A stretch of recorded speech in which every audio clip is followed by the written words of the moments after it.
Alden Richards, game gastusan si Catherine Bernardo.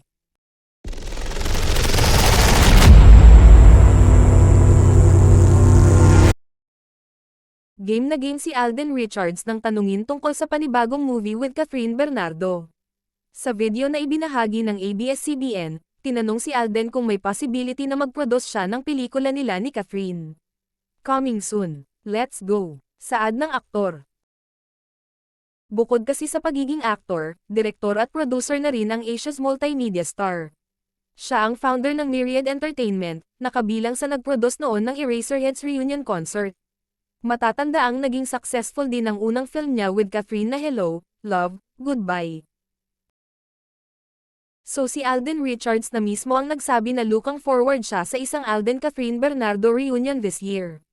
Totoo bang posibleng sequel ito ng Hello, Love, Goodbye? If ever, expect ba natin na mag-break din ito ng box office records like before? Grabe ang pressure no? At kung Hong Kong yung dating location nila, saan naman kaya ngayon? Totoo ba ang rinig kong ini-explore nilang mag-Canada? Interesting, di ba?